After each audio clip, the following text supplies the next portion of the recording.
بسم اللہ الرحمن الرحیم۔ السلام علیکم۔ لوگوں کے گھروں میں جھگڑے رہتے ہیں جن کی وجہ سے میاں بیوی میں ناچاکی ہوتی ہے اور اس کی وجہ سے آپس کی محبت ختم ہو جاتی ہے۔ کئی خواتین تو یہ بتاتی ہیں کہ ایک ماہ سے 2 ماہ یا پھر کئی ماہ سے وہ ناراضگی کی وجہ سے اپنے میکے میں بیٹھی ہیں۔ سسرال سے نہ تو خاوند آتا ہے اور نہ ہی کوئی اور راضی کرنے کے لیے آتا ہے، جس کی وجہ سے وہ بہت پریشان ہے۔ اور اس طرح سے بعض مرد حضرات بھی یہ شکایت کرتے ہیں کہ بیوی ناراض ہو کر میکے چلی گئی ہے اور واپس نہیں آ رہی، راضی کرنے کی کوشش کرنے کے باوجود بھی مسئلہ حل نہیں ہو رہا۔ تو ایسے تمام خواتین و حضرات کے لیے اس تحریر میں ہم ایک ایسا نسخہ بتا رہے ہیں کہ جس کی برکت سے ہر قسم کی ناراضگی انشاءاللہ ختم ہو جائے گی۔ نہ صرف آپس میں صلح ہوگی بلکہ آپس میں پیار و محبت بھی پیدا ہوگا۔ یاد رہے کہ یہ عمل اللہ کے 2 صفاتی ناموں کا ہے جو کہ بہت ہی خاص اور مجرب ہیں۔ یہ اللہ کے صفاتی نام کون سے ہیں اور ان ناموں کا وظیفہ آپ نے کیسے کرنا ہے؟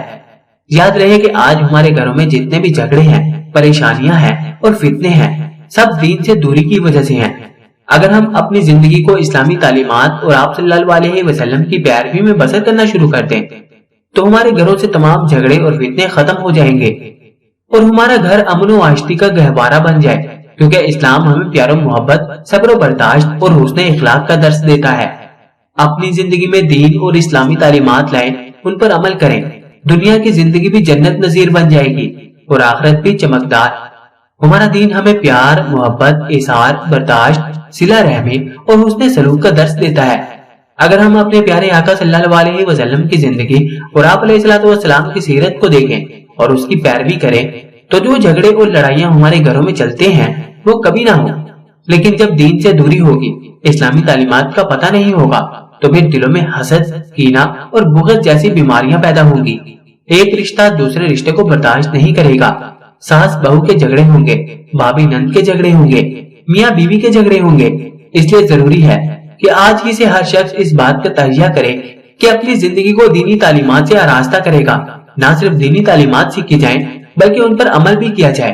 گھر کے اندر احادیث نبوی کی کتاب پڑھی جائے جس میں سب چھوٹے بڑے موجود ہوں اور روزانہ احادیث کا درس ہو۔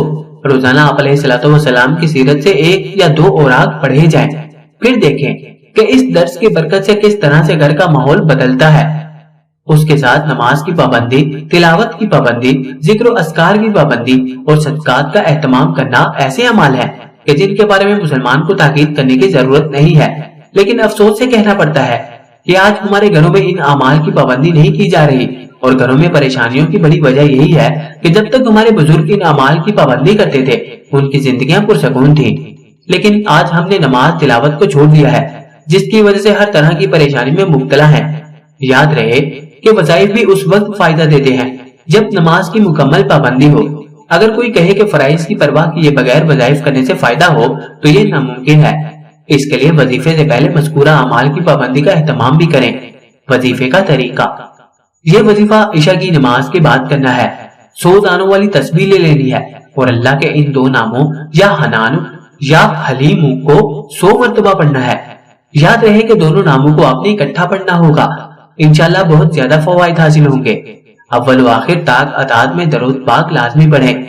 وظیفہ مکمل کرنے کے بعد جس شخص کے دل میں آپ کی نفرت پیدا ہو گئی ہو یا جو شخص آپ سے ناراض ہو چکا ہو، اس شخص کے دل میں محبت پیدا کرنے کی دعا کریں۔